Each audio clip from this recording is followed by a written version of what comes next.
Bhavesh friend. தெளிவுறவே அறிந்திடுதல் தெளிவுதர மொழிந்திடுதல் சிந்திப்பார்க்கே களிவளர உள்ளத்தில் ஆனந்த கனவு பல காட்டல் கண்ணீர் துளிவர உள்ளுருக்குதல் இங்கிவையெல்லாம் நீ அருளும் தொழில்களன்றோ ஒளிவளரும் தமிழ்வாணி அடியநீர்க்கு இவை அனைத்தும் உதவுவாய். பேரன்புமிக்க பாரதி என்பர்களே, குவிகம் இலக்கிய அமைப்பு நடத்துகின்ற மகாகவியின் மந்திர சொற்கள் என்ற தொடர் நிகழ்விலே 196வது நிகழ்வாக இந்த மாலையிலே நான் உங்களை சந்திக்கிறேன். ஜூம் அரங்கிலே என்னோடு அமர்ந்திருக்கக்கூடிய நண்பர்களுக்கும் இதை யூடியூப் போன்ற இணைய தளங்களிலே பார்க்கக்கூடிய நண்பர்களுக்கும் பின்னால் பதிவிலே பார்க்க இருக்கக்கூடிய பாரதி அன்பர்கள் ஆகிய அத்துணை பேர்களுக்கும் எனது நன்றி கலந்த வணக்கங்களை முதலில் உரித்தாக்கி மகிழ்ச்சி அடைகின்றேன்.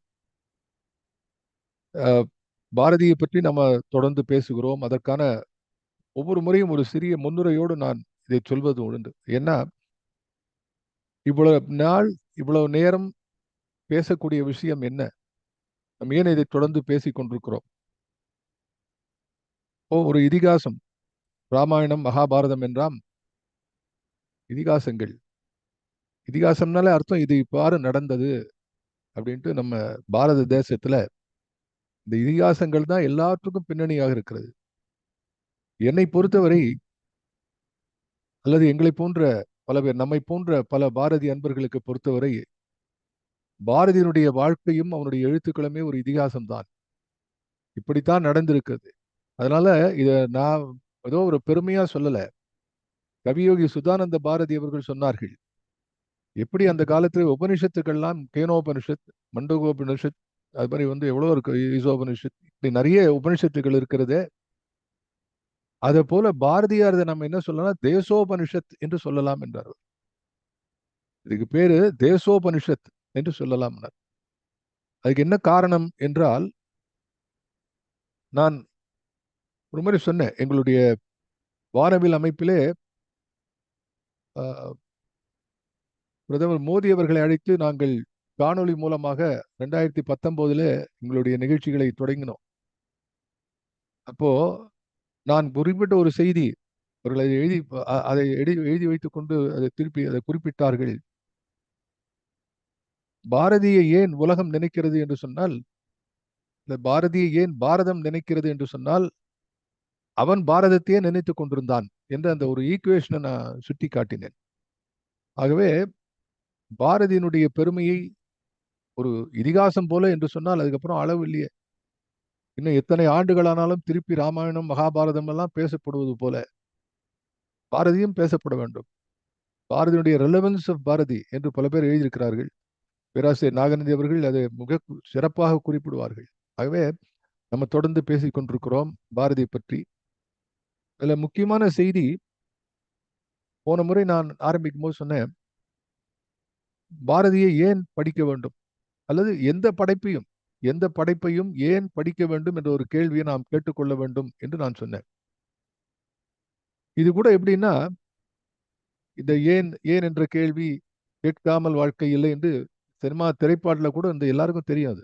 ஆனா என்னன்னா, பல பேர் என்ன சொல்வார்கள், சாக்ரட்டிஸ், தத்துவ ஞானி சாக்ரட்டிஸ் தான் சொன்னார் ஏன் என்ற கேள்வி எல்லாரையும் கேட்கணும், சாக்ரட்டிஸை சொல்லிட்டு இருப்பாங்க.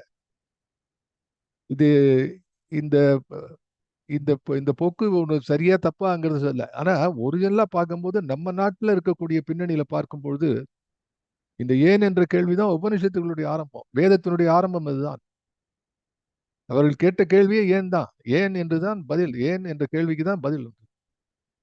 கட்டோபனிஷத் பூரா இதுதான். அவன் நச்சிகேதஸ் கேட்கிறான் ஏன் இப்படி இருக்குன்னு. அந்த ஏன் என்ற கேள்வி எனக்கு விடை தெரிய வேண்டும் என்ற ஆர்வத்துல தான் அந்த உபனிஷத்தே செல்கிறது. ஆகவே நான் கூட நினைத்து பார்க்கிறேன், வே சாமிநாத சர்மா போன்ற பெரும் தமிழறிஞர்கள் இங்கே மேநாட்டு இலக்கியங்களை பற்றியும், அவர் வெஸ்டர்ன் பர்சனாலிட்டிஸ், இலக்கிய literary, both literary and political, Mussolini ஆகட்டும், இல்லைன்னா கரிவால்டி ஆகட்டும், இல்லைன்னா பின்னாடி இருக்கக்கூடிய இந்த சாக்ரட்டிஸ் எல்லாம், பின்னாடி ராஜாஜியும் எழுதுறாரு. இவர்கள் எல்லாம் எழுதலைன்னா தமிழ் எழுத்துக்களை பத்தி யாருமே தெரிஞ்சிருக்காது. அவர் தமிழில் எழுதப்பட்டதுனாலே. ஆனால் என்ன செய்தார்கள், அதையே முதன்மைப்படுத்தி விட்டு நம்மகிட்ட என்ன இருக்கோ அதை மறைச்சிட்டாங்க, அது இல்லாத போயிடுத்து. அதுதான் ஒரு வருத்தம். இந்த வருத்தம் 21ஆம் நூற்றாண்டிலே நமக்கே இருக்கும் பொழுது, பாரதி வாழ்ந்த காலத்திலே அவன் எப்படி துடித்திருப்பான், ஏன்னா நம்ம நாட்டை பத்தி எல்லாம் விட்டுட்டு எதையெல்லாம் பத்தி பேசி கொண்டிருக்கிறார்கள். நம்ம கிணத்துல தண்ணி எடுத்து நம்ம சாப்பிடலன்னு சொன்னோம்னா அடுத்தவன் எவ்வளவு நாள் இந்த தண்ணிக்கு எதிர்பார்த்துட்டு இருக்க முடியும் என்ற எண்ணம் தான் அவனை எழுத வைத்திருக்கிறது. அப்ப ஏன் என்ற கேள்வி, பாரதி ஏன் எழுதினான் என்ற கேள்விக்கு அடிப்படையான விஷயம் இதுதான். இன்னொன்றை சொல்கிறேன். ஒரு ஏன்னு கேட்டா 2 விஷயத்தை ஞாபகம் வச்சுக்கோங்க. ஒன்று, ஏன் என்ற கேள்வி ஒரு தொடர் கேள்வி. ஏன் என்பதற்கு ஒரு விடை கிடைத்தால் மறுபடியும் அதற்கு ஒரு ஏன். ஏன் இப்படி ஆயினா? சரி, ஏன் இப்படி இருக்கு? தேசத்துக்கு ஆயினா? ஏன் தேசத்துக்கு ஆயினா? தேசம் இப்படி இருந்தது, தேசம் ஏன் இப்படி ஆகிவிட்டது? இப்படி கேட்டுக்கொண்டே போக வேண்டும். ஏன் அதுக்கு ஒரு கேள்வி கேட்டா அதுக்கான பதில் என்ன அப்படின்னா, நீங்க ஆழ தோண்டினாதான் கிணத்துல தண்ணி கிடைக்கும். 100 அடியில் நிறுத்தினா கிடைக்கலன்னா 101வது அடி போகணும் இல்லையா? பரமஹம்சர் அவர்கள் குறிப்பிடுவார்கள், பல இடங்களிலே 10 அடி தோண்டுவதற்கு பதிலாக ஒரே இடத்திலே தோண்டினால் தண்ணீர் கிடைக்கும் என்பார். அதே போல நாம் நமது பின்னணி, நமது வரலாற்றை பற்றி நினைத்து பார்க்கும்போது ஏன் என்ற கேள்வி கேட்டுக்கொண்டே வர வேண்டும். அதைத்தான் பாரதி செய்தான். அந்த அந்த 200 300 அடி, எத்தனை ஆண்டு காலங்கள் இந்த நாடு அடிமையில கிடந்து அடிமை வாழ்வு அடைந்ததோ, ஒரு 300 ஆண்டுகள் ஆங்கிலேயன் ஆண்டால், அதற்கு முன்னாடி ஒரு 600 ஆண்டுகள் வேறு அந்நியர்கள் ஆண்டார்கள் என்றால், அத்தனை அடி ஆழ போக வேண்டும். போர் வச்சு கணத்துல இறங்குற மாதிரி, தண்ணியில இறங்குற மாதிரி உள்ள போனதான் நம்ம தண்ணி கிடைக்கும். நமது நீரூற்று எது என்ற அந்த அடிப்படையான விஷயம் நமக்கு கிடைக்கணும்னா நாம் தோண்டி தோண்டி உள்ளே செல்ல வேண்டும். அதைத்தான் பாரதி செய்தான். இதைத்தான் பாரதி செய்தான் என்பதற்கு அகச்சான்று என்ன இருக்கிறது? நண்பர் ஹரிகிருஷ்ணன் கேட்டுக்கொண்டிருப்பார் நினைக்கிறேன். அவர் தெரியும் உங்களுக்கு, மிகப்பெரிய பாரதி அன்பர். சுந்தரராஜனுக்கு தெரியும், நம்ம நிகழ்ச்சியில கூட அவர் கலந்து கொண்டிருக்கிறார். அவர் இப்போ எனக்கு எழுதுகிறார், ஒரு உடல்நிலை சரியில்லை, நேரில் வர முடியல, இது ஜூம்லயும் வர முடியல, ஆனா கேட்டுக்கொண்டிருப்பார். அவருடைய எழுத்துல அவர் நிறைய எழுதியிருக்காரு. பாஞ்சாலி சபதம், குயில் பாட்டு, அவர் பேராசிரியர் பற்றி அவருடைய அருமையான எழுத்துக்கள். அதுல அவர் இப்ப எழுதும்போது எழுதுவார், இப்படி எல்லாம் என்ன யாராவது கேட்டுருவீங்களா என்று சொல்லி ஒரு பதில் சொல்லுவார் அவர். அது கூட பேராசிரியர் நாகநந்தியுடைய பாஷை தான் அது. எழுதிட்டு இருக்கும் போதே, பத்தியா இவன் இப்படி எழுதிட்டானேன்னு சொல்லிட்டு 4 பேர் என்ன பிடிச்சு உழுக்காதீங்க, அதுக்கு நான் பதில் சொல்லிடுறேன் அப்படிங்கிற பாஷையில் அவர் எழுதுவார். அது போல நான் கேட்கும்போது எனக்கே சொல்றேன், ஏன் சொல்லுகிறீர்களே, இந்த அகச்சான்று வேண்டாமா? நீங்க பாட்டு சொல்லிட்டு போனா எப்படி என்று கேட்டால், பாரதி இதைத்தான் எழுதுகிறார். என்ன எழுதினா, முன்ன நாடு திகழ்ந்த பெருமையும் மூண்டிருக்கும் இந்நாளின் இகழ்ச்சியும் பின்னர் நாடுரு பெற்றியும் தேர்கிலார் என்று நான் ஏற்கனவே இதை சொல்லியிருக்கேன் உங்களுக்கு.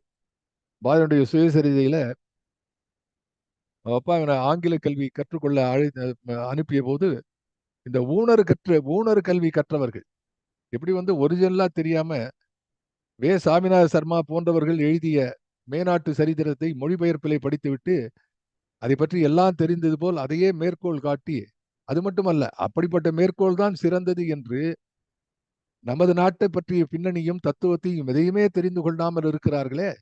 இதைத்தான் பாரதி என்ன சொன்னான், மூண்டிருக்கும் இந்நாளின் இந்த இழிவு, முன்னர் நாடு செய்த இருந்த பெருமையும் மூண்டிருக்கும் இந்நாளின் இகழ்ச்சியும் என்று சொன்னார். இந்த நாட்டுக்கு ஒரு பெரிய இகழ்ச்சி நேர்ந்தது. இகழ், இகழ்னா தெரியும் உங்களுக்கு, புகழுக்கு ஆப்போசிட் இகழ். இகழ்கிறார். இந்த நாட்டை யார் இகழ்ந்தார்கள்? அந்நியனும் இகழ்ந்தான், நாமும் இழந்தோம், உள்நாட்டுக்காரில் இகழ்ந்து கொண்டார்கள். இந்தியாவினுடைய செல்வத்தை எடுத்துக்கொண்டு செல்லும் போது அவர்கள் அதை இகழ்ந்தார்கள்.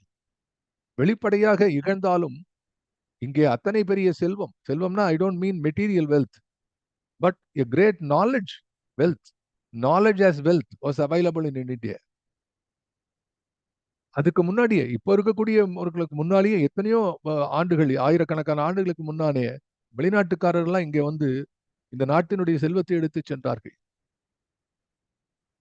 சே any aspect of science or literature, mathematics மாதிரி ஆரம்பம் இங்கே தானே. இப்படி இன்றைய தினம் இந்திய சரித்திரத்தை பற்றி பல பேர் எழுதியிருக்கிறார்கள், பல புத்தகங்கள் இருக்கின்றன, அதை படித்து பாருங்கள். அப்போ என்ன தெரியும்னா, மூண்டிருக்கும் இந்நாளின் நிகழ்ச்சி. பாரதி கேட்கிறான் ஏன் என்று கேட்டான்.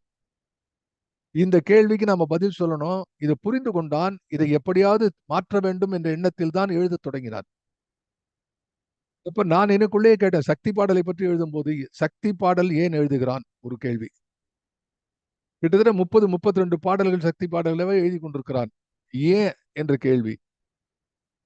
ஏனென்றால் எல்லாவற்றுக்கும் அடிப்படையான விஷயம் பாரதியினுடைய எழுத்துக்கள் தேசோபனிஷதம்.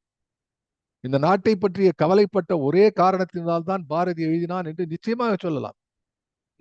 இதை நம்ம மனசுல வாங்கிக்கணும். அவனுடைய கவிதை நடை, அவனுடைய கற்பனை ஆற்றல், அவனுடைய அற்புதமான சிறப்புகள், இது எல்லாற்றையும் தாண்டி அடிப்படையாக இருக்கக்கூடிய அடித்தளம் என்ன என்று சொன்னால் அவன் இந்த நாட்டை நேசித்தான். இன்னைக்கு இன்னொரு இடத்துல எங்க இருக்கு? இன்னொரு இடத்துல அகச்சான்று மகாத்மா காந்தி பஞ்சகம் பாடுகிறார். காந்தியினுடைய பெருமையை பாடுகிறார். அதுல என்ன சொல்றான் என்று சொன்னால், அதாவது விடுதலை தவறி கெட்டு பாழ்பற்று நின்றதாமோர் பாரத தேசம் தன்னை என்று எழுதுகிறார். என்ன பாழ்பெற்று? தாழ்வுற்று, வறுமை மிஞ்சி, விடுதலை தவறி கெட்டு எழுதுறான். தாழ்வுற்று போயிடுது கீழே. Because of the the invasions போயிடுது. அதனுடைய செல்வங்கள் எல்லாம் போயிட்டு இருக்கு. அதை யாரும் தூக்கி நிறுத்த முடியல. அது 300 1000 ஆண்டுகளாக இந்த அந்நிய படையெடுப்பில் இந்த நாடு கீழே அந்த தாழ்வுற்று, வறுமை மிஞ்சி, இந்த தாழ்வுற்று அவங்களுடைய வறுமை எல்லா விஷயத்திலும் வறுமை. அந்த வறுமையின் காரணமாக கரிகட்டு விடுதலை கட்டு இருந்து பாழ்பட்டு நின்றதாம் ஒரு பாரதன் தேசம் தன்னை என்று எழுதுகிறான். வாழ்விக்க வந்த காந்தி மகாத்மா என்பதிலே பாழ்பட்டு என்று எழுதுகிறான். இந்த பாழ்பட்டு நிற்கின்ற இந்த தேசத்தை சரி செய்ய வேண்டுமே என்ற எண்ணத்தில் தான் பாரதி இத்தனை எழுதுகிறான். அது உள்ளுக்குள்ள போய் பார்த்தா அப்ப இன்னும் ஒரு கேள்வி கேட்பாரு. ஏன் இத்தனை நான் ஒரே ஒரு மெசேஜ் கொடுத்தா போருமே, எல்லாரும் தேசத்தை நேசியுங்கள் என்று ஒரு வார்த்தையை சொல்லிட்டா போறோம். அப்படி முடியாது. லோகோ பின்ன ருச்சி என்று சொல்வார்கள். அது என்ன அப்படின்னா, ஒவ்வொருத்தருக்கும் ஒரு ருசி இருக்கும். அப்படி ஒவ்வொருத்தருக்கும் ஒரு விஷயத்தை சொல்லலாம். நாமே சக்தி பாடல்களை படித்துக் கொண்டிருக்கும் போதும் இல்ல பிற பாடல்களை படித்துக் கொண்டிருக்கும் போதும் ஒவ்வொரு பாடலும் ஒவ்வொன்று புரியும். எனவே தன் பாரதி என்ன செய்தான்? வாழ்நாள் பூராக படைத்துக் கொண்டே இருந்தார். ஏன் அப்படின்னா, ஒரு ஒரு சாதாரண நிகழ்ச்சி. அம்மா வீட்டில் இருக்கா, குழந்தை, சின்ன குழந்தை, 1.5 வயசு 2 வயசு குழந்தை ஓடும். சாப்பாடு கொடுக்கறது எவ்வளவு பெரிய கஷ்டம். அதுக்கு என்ன பிடிக்கணும்? இது சாப்பிடலையா, சரி அதை சாப்பிடு, அது சாப்பிடலையா, இது சாப்பிடு, ஏதோ சம்திங் நியூட்ரிட்டிவ் அதுக்கு உள்ளுக்குள்ள போகணும், சத்து. எனவே பாரதி பார்க்கிறான், இப்படி பாடுறான், சக்தி பாட்டை பாடுறான், இல்ல இன்னொரு வேற விதமான பாட்டு பாடுறான், பாஞ்சாலி சபதம் போன்ற காவியம் பாடுகிறான், புதிய ஆத்திசூடு போன்ற அறிவுரை இலக்கியங்கள், டைடாக்டிக் லிட்ரேச்சர், அதை எடுத்து கொடுக்கிறான். இன்னொன்னு கற்பனையாக பாட குயில் பாட்டு போன்ற கற்பனையை பாடுகிறான். பக்தி நிலையிலே கண்ணன் பாட்டு போன்ற 23 பாடல்கள், அற்புதமான பாடல்கள், அதை எடுத்து பாடுகிறான். இப்படி பாரதி பலவிதமான சுவைகளிலே ஜஸ்ட் லைக் டிபார்ட்மெண்டல் ஸ்டோர் எல்லாத்தையும் கொடுத்து கொண்டிருக்கிறான். ஆனால் அடிப்படையான விஷயம் பாரதியினுடைய தேசபக்தி.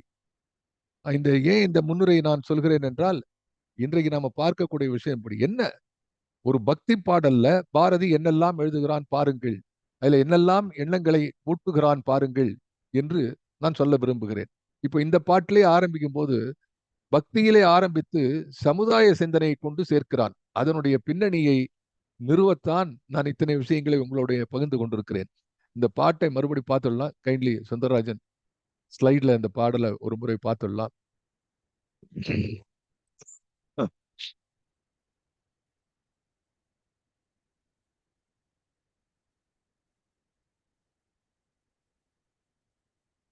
துன்பமில்லாத நிலையே சக்தி, தூக்கமிலா கண் விழிப்பே சக்தி, அன்பு கனிந்த கனிவே சக்தி, ஆண்மை நிறைந்த நிறைவே சக்தி, இன்ப முதிர்ந்த முதிர்வே சக்தி, எண்ணத்திருக்கும் எரியே சக்தி, முன்பு நிற்கின்ற தொழிலே சக்தி, முக்தி நிலையின் முடிவே சக்தி.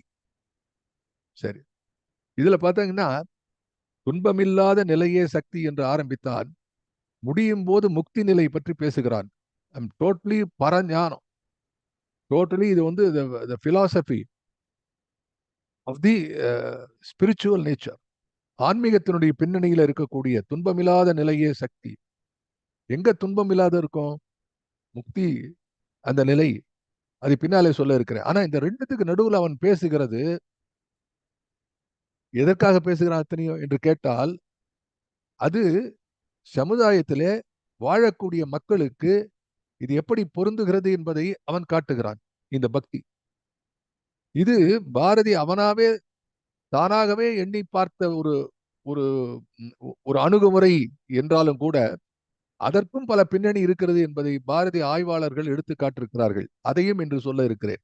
அதனால்தான் இந்த ஒரு நீண்ட ஒரு முன்னுரையாக சொல்லி இப்போ நம்ம நம்ம பார்க்கிறோம். இது இது இந்த வரிகளை, இந்த அடிகளை விளக்கும் போதே நான் இதற்கான பின்னணியும் நான் இன்றைக்கு உங்களோடு பகிர்ந்து கொள்ள இருக்கிறேன். இது பார்த்தோம். இன்பமுது இந்த முதிர்வே சக்தி வரைக்கும் பார்த்தோம். இப்ப நம்ம பார்க்க எண்ணத்திருக்கும் எரியே சக்தி என்பதை பார்க்கலாம். எண்ணத்திருக்கும் எரியே சக்தி. சரி. இப்ப இந்த அடியில நமக்கு புரியறதெல்லாம் எண்ணத்திருக்கும் எரியே சக்தி. எரி என்றால் நெருப்புன்னு பொருள். திருவள்ளுவர்ல இருந்து ஆரம்பிச்சு எரி என்ற சொல்லுக்கு நெருப்பு என்று பொருள் இருக்கு. எரி தழல் கொண்டு வா என்று சொல்கிறான். நெருப்பு, அதாவது தழல் என்பது சாதாரண அல்ல, எரி தழல் என்று சொல்கிறான். அப்படி எரி என்பதற்கான பொருள் நமக்கு தெரியும். அப்ப இந்த எண்ணத்திலே இருக்கக்கூடிய எரி என்றால் இங்க என்ன நம்ம பொருள் கொள்ள வேண்டும் என்றால் எரிபொருள், ஃபியூவல். இந்த எண்ணத்துக்கான ஃபியூவல், இந்த எண்ணத்துக்கான எரிபொருள். ஆப்வியஸ்லி எரிபொருள் என்று சொன்னால் என்ன பொருள்? அது இல்லைன்னா இயக்கம் இல்லை. அதனால தானே இன்றைய தினம் talking about lot of biofuels, carbohydrate, fossil fuels அப்படிங்கிறோம். இப்பதான் இப்ப இந்த பெட்ரோல் அது எல்லாமே வந்து ஃபாசில் ஃபியூவல். ஒரு காலத்திலே மண்ணுக்குள்ளே உறைந்து கிடந்த, அழுந்தி கிடந்த இந்த கார்பன் குரூப், அது பின்னாலே எடுக்கிறது எல்லாம் வந்து சயின்ஸ். அப்போ சாதாரண விஷயத்துக்காக இருக்கக்கூடிய இந்த எரிபொருள் இருக்கிறதே, அது போன்ற எரிபொருள் இது.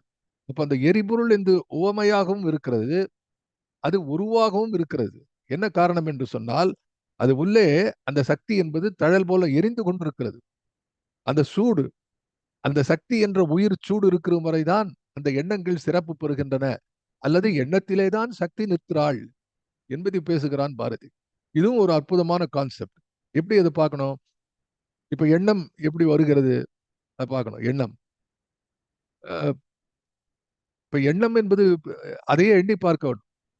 அதாவது எண்ணத்தை பற்றி பார்க்கும் பொழுது, இப்ப ஏன் என்ற கேள்வி சொன்னேன். அதுல வந்து ரெண்டு விஷயம் சொன்னேன். ஒண்ணுதான் சொன்னேன். இன்னொன்னு என்ன அப்படின்னா, இந்த ஏன் என்ற கேள்வியை நீங்க யாருகிட்டயா போய் கேட்டு பதில் வாங்க கூடாது. நீங்களே தேட வேண்டும். That is very important. மகான் ரமணர் வந்து நான் யார் என்ற கேள்வி சொன்ன போது யாருக்கிட்டயா போய் நான் யார், அவர்கிட்டயே பல பேர் கேட்டாங்க. நான் யார், நீங்க சொல்லிடுங்க பதில். இது என்ன, இது எக்ஸாமுக்கு உள்ள இதுவா, கொஸ்டின் ஆன்சரா? நீங்கள் தேடுங்கள் என்று சொன்னார்கள். அது போல பாரதி என்ன நினைக்கிறான், அந்த ஏனுக்கு நான் சொன்னேனே, ஏன் என்ற கேள்விக்கு அது என்ன ரெண்டாவது முக்கியமான விஷயம் என்னன்னா, நீங்கள் தேட வேண்டும். It is a personal effort and that is what is all spirituality about. Spirituality is always individualistic. நீங்க சாப்பிட்டா தான் உங்களுடைய பசி ஆறும். அதுபோல நீங்கள் உங்களையே தயார் செய்து கொண்டால்தான் நீங்கள் அந்த நிலையை எட்ட முடியும். அதைத்தான் பாரதி சுட்டி காட்டுகிறார். எனவே இங்கே எண்ணம் என்பது என்ன என்று ஏற்பட்டால், ஒவ்வொருத்தருக்கும் எண்ணம் இல்லாதவன் மனிதனாக இருக்க முடியாது. உயிருள்ள மனிதன் எண்ணம் இருக்கிறது. இந்த எண்ணம் எப்படி இயங்குகிறது என்பதை நினைத்தால் அதை எப்படி எரிபொருளாக சக்தியை கொண்டு பாரதி அங்கே இணைக்கிறான் என்று நமக்கு புரிந்துவோம்.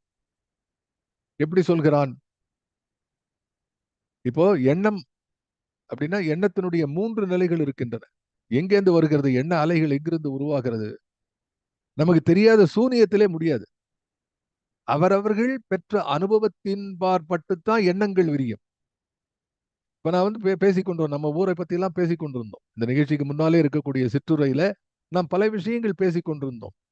இது எல்லா விஷயங்களும் பேசிக்கொண்டதெல்லாம் அனுபவத்தை சார்ந்தது. சங்கரையர் வந்து சபரிமலைக்கு இத்தனை ஆண்டுகள் போய் கொண்டிருக்கிறார். அப்ப அவர் சொல்லும் போது அந்த அனுபவ பின்னணியிலே சில எண்ணங்கள் பதிந்து நமக்கு வார்த்தைகளாக வெளிவருகின்றன. அப்போ அனுபவம் என்பது அடிப்படை. அந்த அனுபவம் இல்லாமல் எண்ணங்கள் இல்லை. இது ஃபர்ஸ்ட் ஸ்டேட்மெண்ட். ரெண்டாவது ஸ்டேட்மெண்ட், இந்த அனுபவத்தில் இருக்கக்கூடிய கால விகுதி என்ன என்றால், இந்த அனுபவம் எண்ணங்களாக மாறும் பொழுது அதனுடைய மூன்று காலமும் அங்கே பயின்று வரும். என்ன, அதுல இறந்த காலம் இருக்கும், நிகழ்காலம் இருக்கும், எதிர்காலமும் இருக்கும். அதுதான் எண்ணத்தினுடைய சிறப்பு. இப்ப நான் சொன்ன உதாரணத்தை பார்க்கலாம். சங்கரையர் அவர் பல வருடங்கள் முன்னாடி இறந்த காலம், சென்ற காலத்திலே நடந்து நான் இப்படி போனேன், இந்த மலைக்கு இதுவாக போனோம் என்று சொன்னார். இப்படி இருக்கிறது. இனி வருங்காலத்துல என்ன, நிகழ்காலத்துல என்ன, நான் இப்படி செய்கிறேன், என் வருங்காலத்திலும் போவார், அல்லது வருங்காலத்திலே அதை வைத்துக்கொண்டு திட்டமிடுதல். ஆக இப்படி எல்லாமே சேர்ந்துதான் எண்ணம் இல்லையா? இந்த நுட்பத்தை புரிந்து கொண்ட பாரதி என்ன சொல்கிறான், ஒரே வார்த்தையிலே இந்த எண்ணத்திற்கும் எரியே சக்தி என்று சொன்னால் 3 காலங்களிலும் சக்தி நிற்கிறாள் என்பதை முத்திரையாக அளிக்கிறார். இதைத்தானே புரிந்து கொள்ள வேண்டும். அதாவது விளக்கம் என்பது பாரதி பல இடங்களிலே விளக்கி செல்கிறார். அதனால்தான் சொன்னது மறுபடியும். சார், இந்த தாட் வேற எங்கேயுமே இல்லையா பாரதி கிட்ட? அப்படி இல்லை, எல்லா இடத்துலயும் இருக்கிறது, எல்லா இடத்துலயும் பரவி இருக்கிறது, எல்லா இடத்துலயும் நிற்கிறது. நான் கூட நினைத்து பார்க்கிறேன். நேற்றுக்கு ஒரு கதை கவிதையில இருந்த ஒரு நம்ம குவிகம் நிகழ்ச்சியில அற்புதமான ஒரு கவிதை இந்திரா ராமநாதன் அவர்கள் சொன்ன அந்த கவிதை, அந்த நரசிம்ம அவதாரத்தை பத்தி இருந்த கவிதை. எங்க போறதுன்னு தெரியலையா நரசிம்மனுக்கு, நாராயணனுக்கு. திகச்சுக்கிறான். ஏன்னா இப்ப பிரகலாத அது கம்பன் எழுதுகிறான். கம்பன் என்பது சொல்லுவான், ரொம்ப பிடித்தது, நீங்க படிச்சு பார்க்கணும். அதாவது ஏகவி நீங்க வரல, அவர்கிட்ட கேட்கணும் ஒரு நாள். நரசிம்ம அவதாரத்துல என்ன பகவானுக்கு பிரச்சனை ஆகி போயிடுதுன்னா, நம்ம எங்கேயாவது போய் அவன் என்ன சொல்லிருக்கான் பிரகலாதன், நான் சொன்ன இடத்து எங்கும் இருப்பான், தூணிலும் இருப்பான், துரும்பிலும் இருப்பான் நாராயணன். அப்படி இல்லை என்றால் உன்னை கொன்று விடுவேன் என்கிறான் இரண்யகசிப்பு. அப்போ பையன் சொல்லலாம், பிரகலாதன் சொல்றான், நீ எல்லாம் என்ன கொல்ல வேணாப்பா, என் நாராயணன் அப்படி வரவில்லை என்றால் என்னுடைய உயிர் தரிக்காது என்று அவன் பிரகடனம் பண்ணிட்டான். நீ யாரு கொல்றதுக்கு?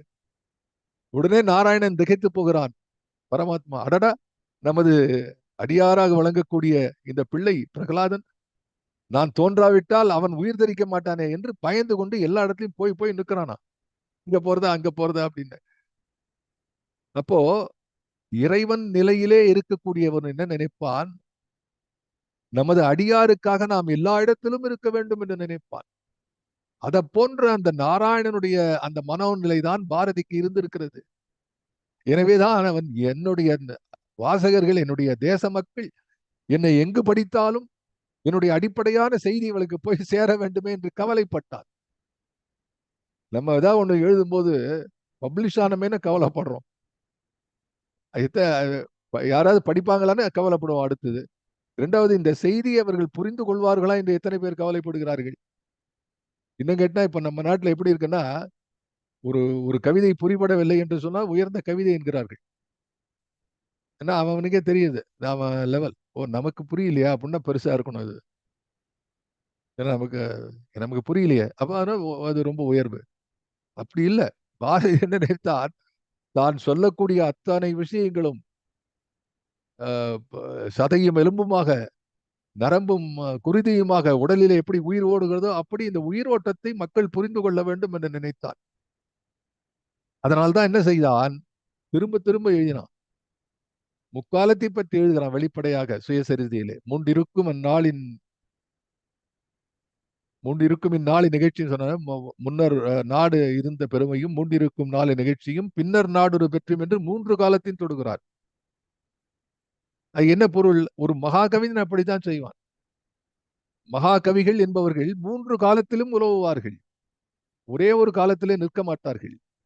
அப்படி இந்த 3 காலத்தை அவன் தொடுகின்ற ஒரு சூக்குமமான இடம் இந்த எண்ணம் என்பது. ஏனென்றால் எண்ணத்துக்கு இந்த 3 காலத்தையும் விட்டு இயங்க தெரியாது. எண்ணம் என்று சொன்னாலே இந்த ஒரு நாணயத்துக்கு 2 பக்கம் என்று சொல்வது போல ஒரு எண்ணத்துக்கு 3 பக்கம் இருக்கிறது, 3 காலம் இருக்கிறது. 3 காலம் இல்லாமல் யோசித்து பாருங்கள். இந்த 3 காலம் இல்லாமல் எண்ணங்கள் உருவாக முடியாது, எண்ணங்கள் வளர முடியாது. அப்ப என்னன்னா, எண்ணம் இஸ் நாட் ஸ்டாட்டிக், டைனமிக்னு பாரதி சொல்லக்கூடிய இடம் எது என்று சொன்னால், இங்க என்ன சொல்கிறான் என்று பார்த்தால், எண்ணத்திற்கும் எரியே சக்தி அப்படின்னா என்ன அர்த்தம்? அது தொடர்ந்து எரிகிறது. எண்ணத்திற்கும் எரிபொருள் இருக்கிறது, சக்தி இருப்பதனாலே தொடர்ந்து போகிறது. அப்போ அந்த தொடர்ச்சி என்று வரும்பொழுது இந்த 3 காலமும் அங்கே முத்திரையாக பரிகிறது என்பதை நாம் எண்ணி பார்க்க வேண்டும். அதனால்தான் பாரதியினுடைய வரிகளிலே எத்தனை பொதிந்து வைத்திருக்கிறார். சில பேர் அந்த கிஃப்ட் பேக் நிறைய பண்ணியிருப்பாங்க, பண்ணி சிலது கிஃப்ட் பேக்கே ரொம்ப அழகா இருக்கும், அதையே வச்சுக்கலாம் போல் இருக்கும், அதுக்கப்புறம் திறக்க வேணும். சில பேர் வீட்டுல இந்த கல்யாண அழைப்பு இதெல்லாம் வரும், பிரமாதமா பண்ணியிருப்பாங்க, அது உள்ள திறந்து பார்க்க கூட மனசு இருக்கா, அதையே பார்த்து கொண்டு இருக்கலாம் போல் இருக்கும், அதுலயே அழகாக இருக்கும். ஆகவே இந்த எண்ணங்களுடைய பெருமையை நாம் எண்ணி பார்க்கும் பொழுது முக்காலத்தையும் அடக்கி இருக்கின்ற காரணத்தினாலே இந்த எண்ணங்களுக்குரிய அந்த எரிசக்தியாக சக்தி விளங்குகிறாள். இது ஒரு பார்வை. இரண்டாவது, நான் சொன்னது அனுபவத்தினுடைய பின்னணியில் தான் எண்ணங்கள் வளரும். இரண்டாவது, எண்ணத்திலே 3 காலமும் இருக்கும். அப்போ இதில் இருக்கக்கூடிய எரிபொருள் சக்தி என்று சொன்னால் இந்த அனுபவத்தை தருபவரும் சக்தி, அந்த அனுபவத்தை முக்காலத்திலும் எண்ணங்களாக மாற்றி கொடுக்கக்கூடியவளும் சக்தி. இப்ப எல்லாவற்றுக்கும் சக்தி தான் அடிப்படைன்னு சொல்லிட்டு போயிடலாம். ஆனால் பாரதி இதை விளக்குகிறான். அதுதான் உள்ளுக்குள்ள போறான். You just dissect dissect dissect and analyse. அதுதான் பாரதியினுடைய அந்த பெருமை. இதெல்லாம் எங்க சொல்றான்? சக்தியினுடைய சொல்றான் சக்தியை பத்தி இத்தனை என்று சொன்னால் இதை சொல்ல வேண்டிய அவசியம் நமக்கு இருக்கிறது. அந்த அவசியத்தை நாம் தெரிந்து கொண்டோம். அதைத்தான் திரும்ப திரும்ப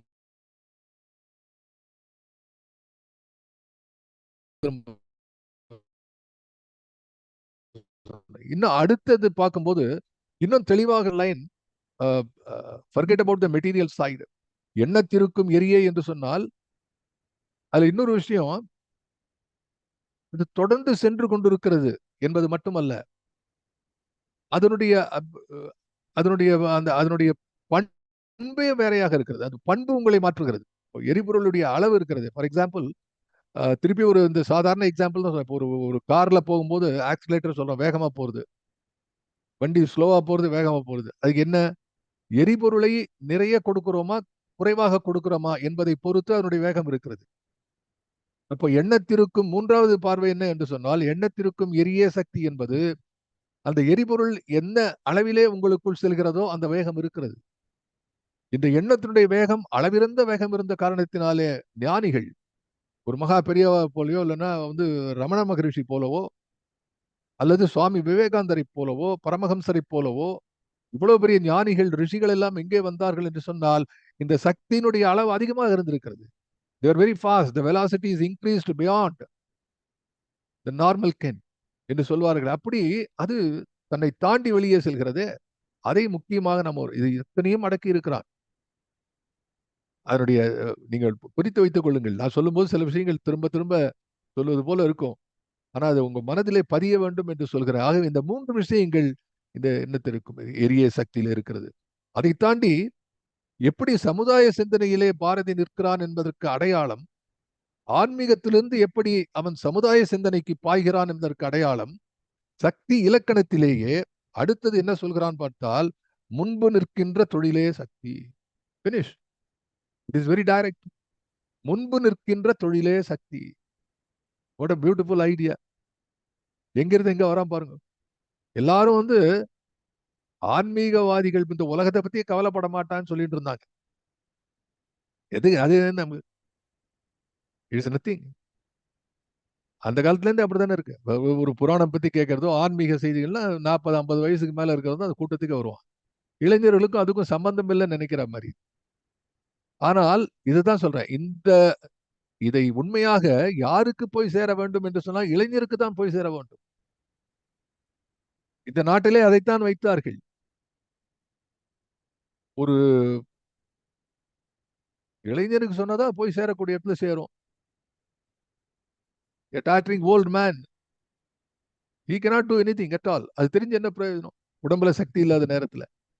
ஆகவே இந்த ஆன்மீகம் என்பது எப்படி சமுதாய சிந்தனையிலே சேர்கிறது என்பதை பாரதி எங்கு காட்டுகிறான் என்று சொன்னால், சக்தி என்ற பக்தி பாடலிலே, சக்தி என்ற ஆன்மீக வழிப்பாதையிலே, தூக்கமிலா கண் விழிப்பே என்ற சக்தி என்ற நிலையிலே அவன் யோகத்தை சுட்டி காட்டிய அந்த பாடலிலே முன்பு நிற்கின்ற தொழிலே சக்தி.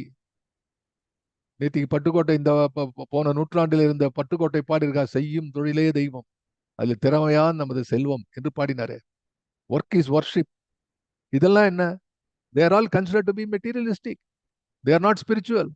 அதுதான் latest lingo. Work is worship, the most motivating factor. இதைத்தான் பகவத்கீதை பேசுகிறது. இதைத்தான் நமது ஆன்மீக செய்திகள் எல்லாம் பேசுகின்றன. இதைத்தான் உபனிஷத்துகள் பேசுகின்றன. Arise awake, stop not till the goal is reached என்று சுவாமிஜி சொன்னது உபனிஷத் வார்த்தை. ஆங்கிலத்திலே எடுத்து சொன்னார் என்பது அவருடைய பெருமையை ஒழிய, அவரே சொல்கிறார், இதெல்லாம் உபநிடத சொற்கள், இதைத்தானே தொட்டு காட்ட வேண்டும், இதைத்தான் முதல்ல குறிப்பிடும். இதற்கான சான்றுகளை பாரதியினுடைய ஆய்வாளர்கள் மிகச் சிறப்பாக சொன்னார்கள். இரண்டாவது, today we are talking so much about our social commitment, equality. இது எல்லாத்துக்கும் அடிப்படையான விஷயம் வேதாந்தம் என்பதை பாரதி புரிந்து கொண்டான். பாரதி எங்கிருந்து புரிந்து கொண்டான்? விவேகானந்தருடைய உரைகளிலிருந்தும் இந்த நாட்டிலே ஏற்கனவே சொல்லக்கூடிய வேத சாரங்களிலிருந்தும் அவன் கற்றுக்கொண்டான். இது பாரதி ஆய்வாளர்கள் எழுதுகிறார்கள். பாரதியினுடைய ஆய்வாளர்கள் மிகச்சிறந்தவராக நான் கருதக்கூடியவர் பேசு மணி அவர்கள். அதுக்கு ரெண்டு காரணம் உண்டு. அவர் நான் நேரில் பார்த்து பழகியவன், எங்க ஏரியால இருந்தார், என்னோட அடிக்கடி தொலைபேசியில தொடர்பு கொள்வார். மிகச்சிறந்த ஆய்வாளர். அவர் இன்னும் பல புத்தகங்கள் எவ்வளவு எழுதியிருக்கார். அது ஒரு இடத்துல எழுதுறாரு, அதுல அவர் ரொம்ப, அதை நான் படிக்கிறேன். தனி உரிமையை மறுக்கின்ற வேதாந்தம் என்பதாக இவரும் சொல்றார்.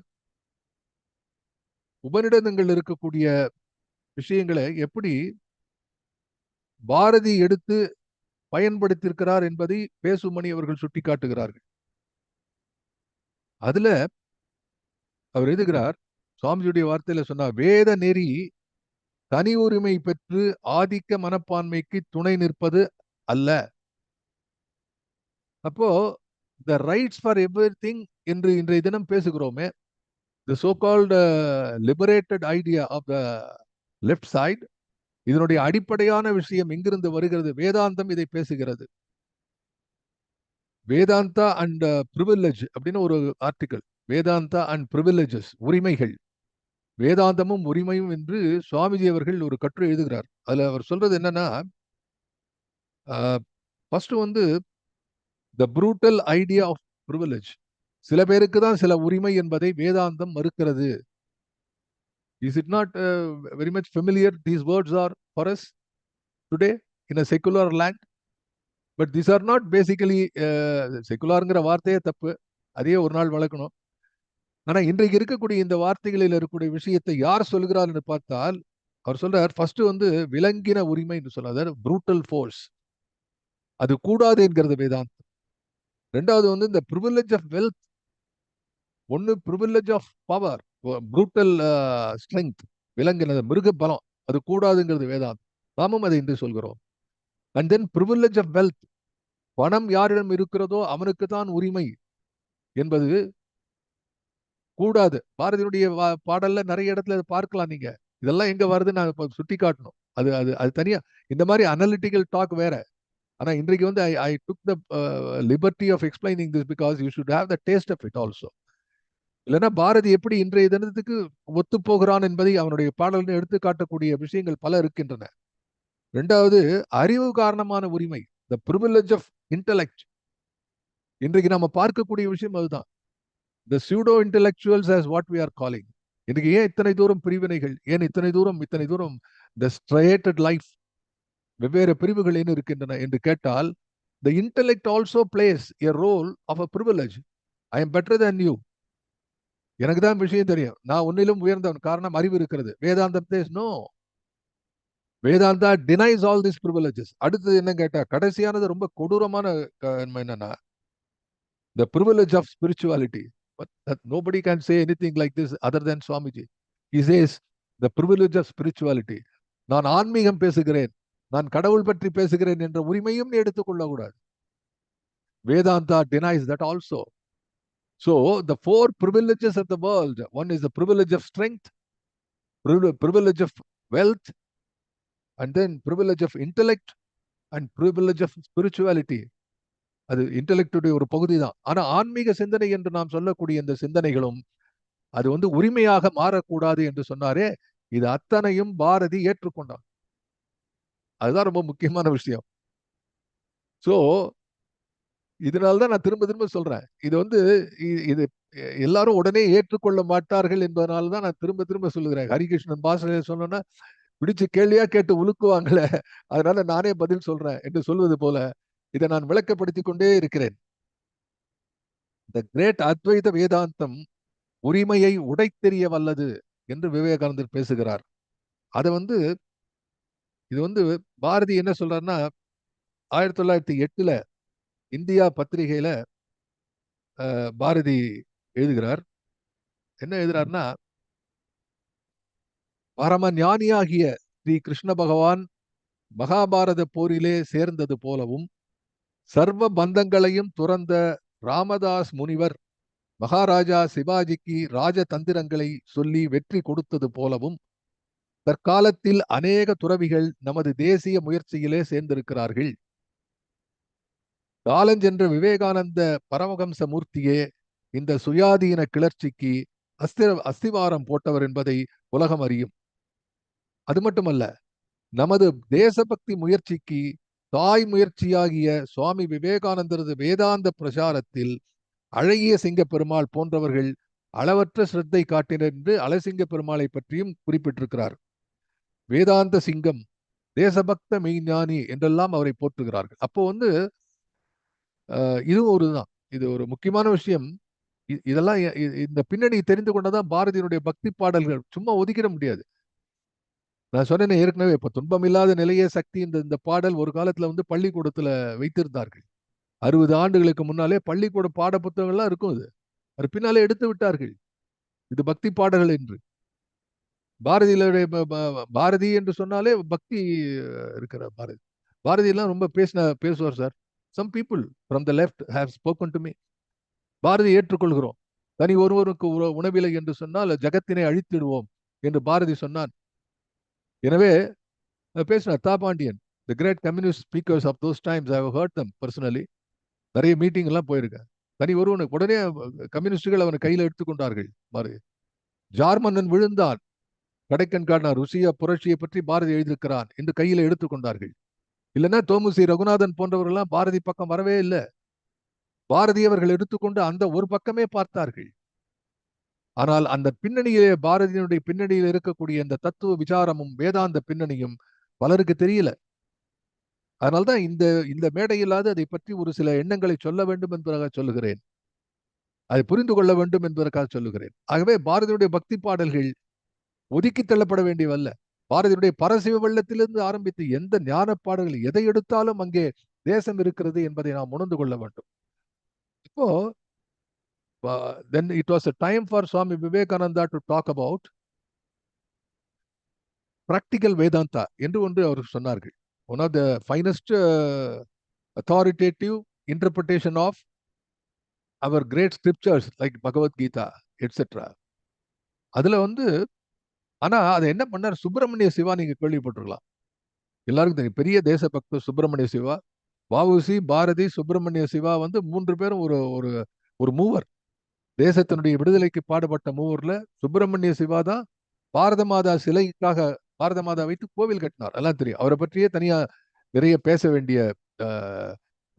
வரலாறு இருக்கிறது. மிகச்சிறந்த தேசபக்தர். அவர் என்ன செஞ்சார் அந்த காலத்துல, அவருடைய பத்திரிகையிலும் பாரதி எழுதியிருக்கிறார். அவர் பத்திரிகை நடத்தி கொண்டிருந்தார். அப்ப அவர் என்ன சொன்னார், செயல்முறை வேதாந்தம் என்று பாரதியார் சொன்னதை, விவேகானந்த சுவாமிகள் சொன்னதை அவர் என்ன செய்தார், ஒரு சின்ன ஒரு மாறுதல் சொன்னார். பாரதி அவரோட பேசிக் கொண்டிருக்கும் சொல்கிறார், செயல்முறை வேதாந்தம் என்பதை அனுபவ வேதாந்தம் என்று சொல்ல வேண்டும். இந்த அனுபவ வேதாந்தம் என்ன என்று சொன்னால், இந்த பிராக்டிக்கல் ஆஸ்பெக்ட் அனுபவம், அதாவது அனுபவத்திலே வேதாந்தத்தை கொண்டு வர வேண்டும். அப்போ அந்த காலத்துல பாரதி மட்டுமல்ல, பாரதி போன்ற சிலர், வஉசி போன்றவர்கள், சுப்பிரமணிய சிவா போன்றவர்கள் எப்படி அவர் எழுதுறார், வேதாந்தமானது நம்மளுடைய தினசரி அனுபவத்திலே கொண்டு வரப்பட வேண்டிய காலம் இது. அதனால்தான் நமது தேசம் மேன்மையடையும் என்ற விஷயத்தை அவர் சொல்கிறார். அப்புறம் அதை விளக்கி எழுதுறார். சுப்பிரமணிய சிவா ரொம்ப அவருடைய ரைட்டிங் படிச்சு பார்க்கணும், ரொம்ப தெளிவா இருக்கும், இன்னும் கன்ஃபியூஷனே இருக்கு. அவர் எழுதுவார், இதுதான் ரொம்ப முக்கியமான இடம் இன்னைக்குள்ள ஒரு ஒரு மெசேஜ் மாதிரி நீங்க நினைச்சு பார்க்க வேண்டிய இடம் என்னன்னா, அவர் எழுதுறாரு, சுவாமி விவேகானந்தர் சொன்ன விஷயத்தை அவர் எழுதுகிறார். உலகம் பொய், உலகம் தீமை நிறைந்தது, ஆதலால் உலகத்தை விட்டு எல்லோரும் ஓடுங்கள் என்று சொல்லாமல், சுவாமிகள், விவேகானந்த சுவாமிகள் வெகு தைரியமாக, ஒரு தனிப்பொருளாம் பரபிரம்மம் உண்மை, உலகமும் உண்மை, ஆனால் அப்பிரம்மமும் உலகமும் ஒன்றே. பிரம்மத்தினாலோ மயக்கத்தினாலோ மாயையினாலோ அப்பரபிரம்மத்தினின்றும் உலகம் வேறுபட்டது போல தோன்றுகிறது.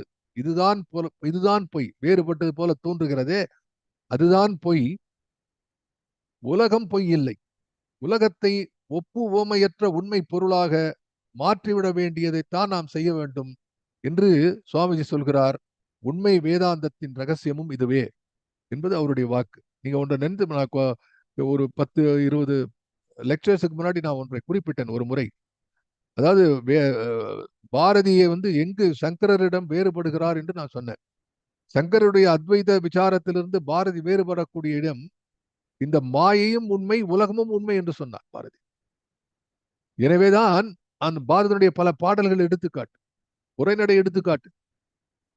தங்க விக்கிரகம் போல இருக்கக்கூடிய இந்த குழந்தைகளும், உன்னையே அன்பு செய்யக்கூடிய இந்த மனைவியும் பொய்யா, இந்த உலக வாழ்க்கை பொய்யா என்ற பாடலை கேட்டுவிட்டு பாரதி பேசுகிறான். இந்த உலகம் மெய், இந்த உலகத்திலே இயங்க வேண்டிய நிலை மெய் என்று சொல்லுகிறானே, அதுதான் பாரதியுடைய தத்துவமாக இருக்கு. அதைத்தான் அவன் சக்தியிலே கொண்டு சேர்க்கிறான். கொஞ்சம் இன்னைக்கு கனமான விஷயத்தை பேசுறோம். நீங்க அது மனதார ஏற்றுக்கொள்ள வேண்டும். இது எங்கேயாவது சொல்ல வேண்டும். ஏதாவது ஒரு இடத்துல இந்த செய்தி எல்லாம் போட வேண்டும் இல்லையா? அது உங்களிடம் தான் நான் கொடுக்கிறேன். அதை யோசித்து பாருங்கள். ஏன்னா பாரதி அதனால்தான் சொல்றான், இந்த இடத்துல சொல்றான் பாருங்க, முன்பு நிற்கின்ற தொழிலே சக்தி என்கிறார். இதுல ரொம்ப ஒரு அருமையான விஷயம் என்ன அப்படின்னா, முன்பு நிற்கின்ற தொழில் பத்தி ஏன் பேசுறான்? இப்போ இதுவரை தெரிஞ்ச ஆன்மீகவாதிகள் இருப்பதை விட்டுவிட்டு மலைக்கு ஓடியவராக நாம் சொல்கிறோம். அவர் ஏன் கலந்து கொள்ள மாட்டார்? துறவிகள் என்று சொன்னால் எல்லாம் துறந்து சென்றவர்கள். ஆனா பகவத்கீதை சொல்றது என்னன்னா, அதாவது அந்த துறவுல ஒரு ஒரு நிறைய வரலாறு இதுல இணைந்து இருக்கிறது. I should not be judgemental also. ஏன்னா நான் ஒரு ஒரு அரசியல் அல்லது வரலாற்று புலவனோ அல்லது அதை பற்றி ஆய்வு செய்வதனோ அல்ல. ஆகவே நான் சொல்வதை நான் படித்து தெரிந்து கொண்டவற்றை பேசுகிறேன், முடிந்த முடிவால் சொல்ல முடியாது. என்றாலும் இந்த துறவு என்ற நிலையே அது பின்னாலே இப்போ மதங்கள் என்று பார்த்தப்ப சமண மதத்தில் இருக்கக்கூடிய துறவு, புத்த மதத்தில் இருக்கக்கூடிய துறவு என்பதெல்லாம் இந்து மதத்தில் இருக்கக்கூடிய துறவிலிருந்து வேறுபட்டது. ஏன் வள்ளுவன் சொல்லக்கூடிய துறவிலிருந்தே கூட வேறுபட்டது.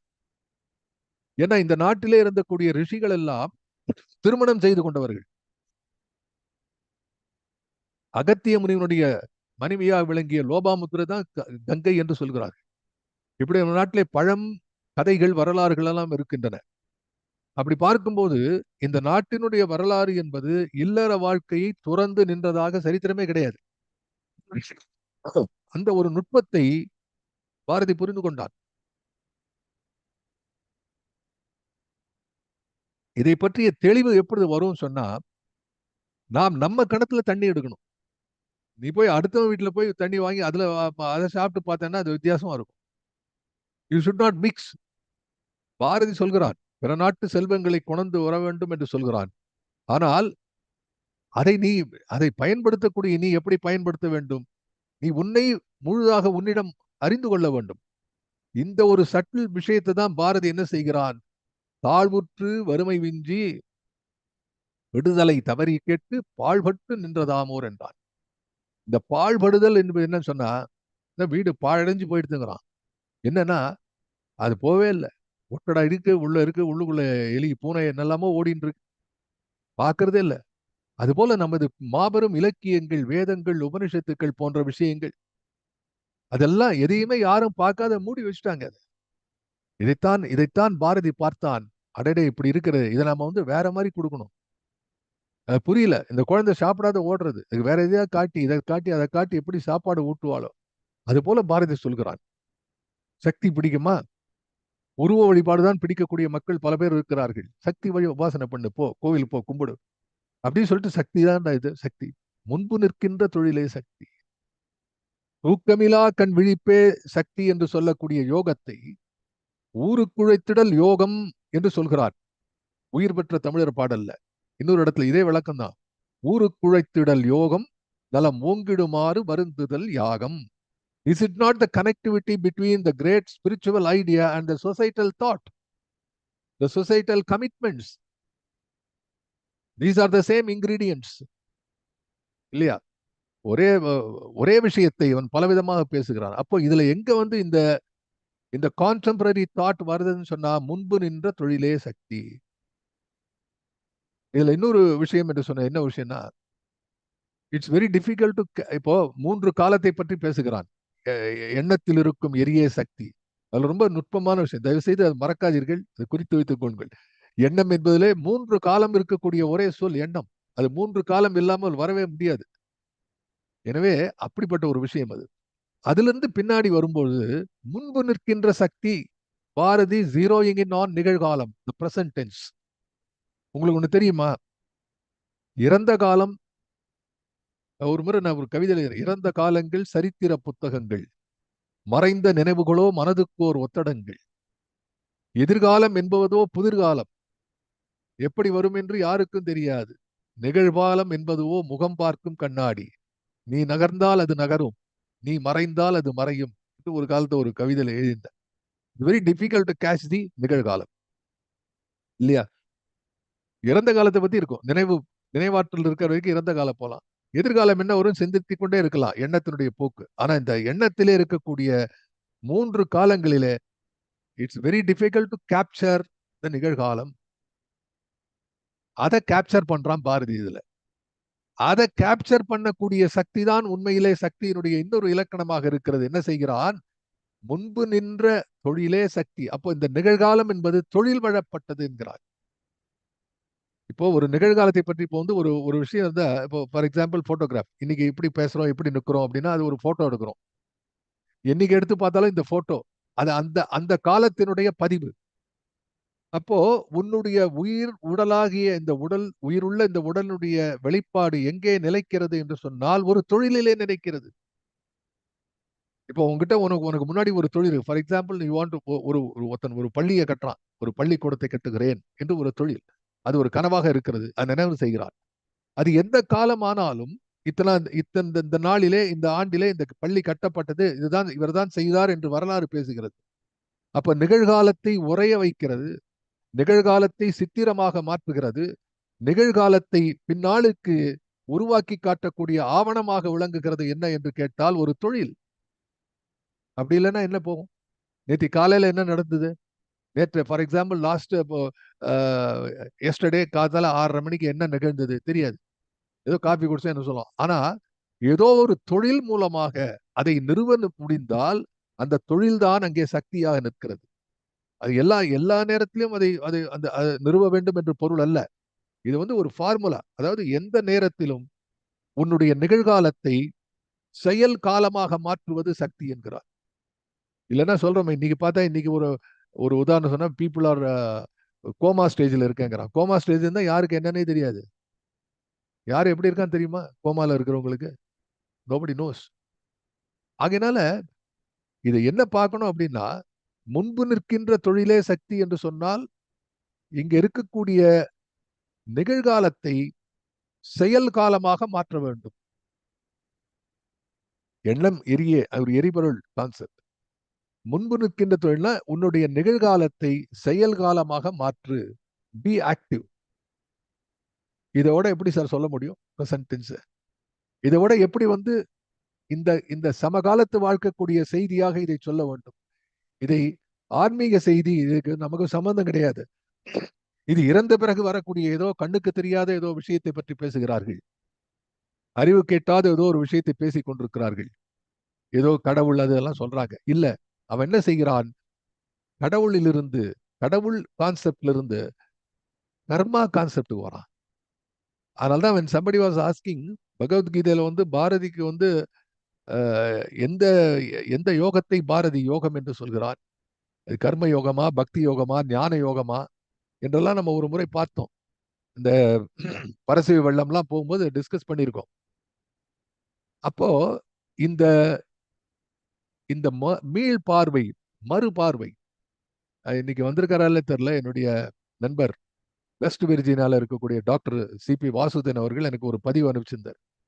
போன சொற்பொழியை கேட்ட பிறகு இந்த ஆண் பெண்மை, இந்த ஆண்மை பத்தி பேசின அந்த என்னன்னா வந்து ஆண்மை நிறைந்த நிறைவே சக்தி. இந்த ஆண்மை நிறைந்த நிறைவே சக்திக்கு நான் பேசும்போது இந்த ஆண்மையிலே சக்தி இருக்கிறது என்று சொன்னதற்கு அவர் ஒரு விளக்கம் கேட்டு எழுதியிருந்தார். அதுல வந்து அது அப்போது அவர் என்ன நான் சொன்னேன், இதையே ஒரு ஒரு ஒரு விரிவான விவாதமாக முடிந்தால் நாம் எடுத்துக்கொள்ளலாம் என்று. இப்ப பாரதி என்ன நினைக்கிறான்னு இதுல வந்து இந்த சிவன் என்பது ஆண்மை, சக்தி என்பது பெண்மை என்று அவர் சொன்னார். அதுல எழுதியிருக்கார். அப்படிதான் வந்து அத்வைத இந்த தத்துவங்கள் பேசக்கூடிய விஷயங்கள்லாம் எழுதியிருந்தார். பட் பியாண்ட் தட், சக்தி என்பதை ஆண்மை என்ற நிலையிலே வைத்து பார்க்கிறான் பாரதி. ஏனென்று சொன்னால் அதுதான் இயக்கம். இதே இந்த சிவசக்தி இணைப்பிலே கூட அதைத்தான் நான் பேசி இருக்கிறேன். மறுபடியும் நீங்க அதை கேட்டு பாருங்கள். ஆகவே இந்த செயல்பாடு இருக்கிறதே, எங்கெல்லாம் செயல் நிகழ்கிறதோ அது சக்தியினுடைய வெளிப்பாடு என்பதை பல இடங்களிலே சொல்லக்கூடிய பாரதி இங்கே நிகழ்காலத்தை மையப்படுத்தி சொல்கிறார். அப்படின்னா என்ன? டூ டூ ஆர் டை என்று சொல்கிறார்களே, அதே போல எழுச்சி பெறக்கூடிய உபநிடத வார்த்தைகளைப் போலே பாரதி பயன்படுத்தக்கூடிய இந்த அடி இருக்கிறதே, அதுதான் முன்பு நிற்கின்ற தொழிலே சக்தி. சக்திய கும்பிடணும், அம்பிகையை கும்பிட்டால் அதிக வரம் பெறலாம் என்று பாரதி எழுதுகிறார். பக்திங்க நிறைய போய் கும்பிடு. ஆனா இங்க என்ன சொல்கிறான்? தொழில் செய். செய்யும் தொழிலே தெய்வம் என்பது எவ்வளவு ஒரு ஒரு எளிதாக புரிகிறதோ, அதுக்கு அதுக்கு முன்னாலே சொன்ன கவிஞனுடைய வரலாறும் இதுதான். பாரதி அதே செய்தி சொல்லியிருக்கிறார். பாரதி முன்பு நிற்கின்ற தொழிலே சக்தி என்றார். அப்போ இந்த பாடல் இப்போது முடிந்து நிற்கிறது. இந்த பாடல் முடிய போகும் தருணத்திலே பாரதி இன்னொரு வார்த்தையை சொல்லுகிறார். என்ன அப்படின்னா, முன்பு நிற்கின்ற தொழிலே சக்தி. இதுல வந்து நிகழ்காலத்தை படம் பிடிக்கும் என்று சொன்ன அதை ஞாபகம் வைத்துக் கொள்ளுங்கள். முன்பு நிற்கின்ற தொழிலே சக்தி என்பதற்கான பேசிக் விளக்கமாக இதுவரை யாரும் சொல்லாத விஷயமாக பாரதி சொல்வது, நிகழ்காலத்தை படம் பிடிக்கும், உரைய வைக்கும். நிகழ்காலத்தை தொழில்தான் உரைய வைக்கிறது. ஏன்னா நிகழ்காலம் is a very difficult term to, நிகழ்காலம்ங்கிறது வந்து ரொம்ப கஷ்டம், டிஃபைன் பண்றதே கஷ்டம். The line of demarcation is very difficult to enlarge. இப்போ வந்து ஒரு நிமிஷமா, இந்த நிமிஷம், இந்த கணம், இந்த கணத்தை இன்னும் பங்கு போடலாம். மைக்ரோ செகண்ட், நானோ செகண்ட் போயிட்டே இருக்கும். 10⁻⁻⁹ நானோ செகண்ட் போயிட்டே இருக்கும். மைக்ரோனா 6, அது தாண்டி நானோ, அதுக்கப்புறம் இன்னும் அது கீழே போயிட்டு இருக்கு இப்போ. ஸோ இது எந்த கணம்? நிகழ்கணம். நிகழ்கணம் என்று நினைத்து பார்க்கக்கூடிய அடுத்த கணம் அது நிகழ்ந்த கணகமாகவும், அப்படி இருக்கும்போது வரக்கூடிய கணம் எதிர்கால கணமாகவும் மாறுகிறதே. இந்த நுட்பத்தை புரிந்து கொண்டால் பாரதியினுடைய இந்த செயல், அப்போ இந்த காலத்தை தாண்டி தொழில் செயல் முக்கியம் என்பதை பேசுகிறான். இப்படி சொன்னவன் கடைசியில என்ன வருது பாருங்க. கடைசியில வரும்பொழுது அந்த பாட்டு, முன்பு துன்பமில்லாத நிலையே சக்தி என்று ஆரம்பித்த அந்த பாடலுடைய முடிவு எப்படி வருகிறது? முன்பு நிற்கின்ற தொழிலே சக்தி என்று சொன்னவன் முக்தி நிலையின் முடிவே முக்தி நிலையின் முடிவே சக்தி என்று பேசுகிறார். இது என்ன முக்தி நிலையின் முடிவே சக்தி? முக்தி நிலை என்பது என்ன? எல்லாரும் சொல்றோம்.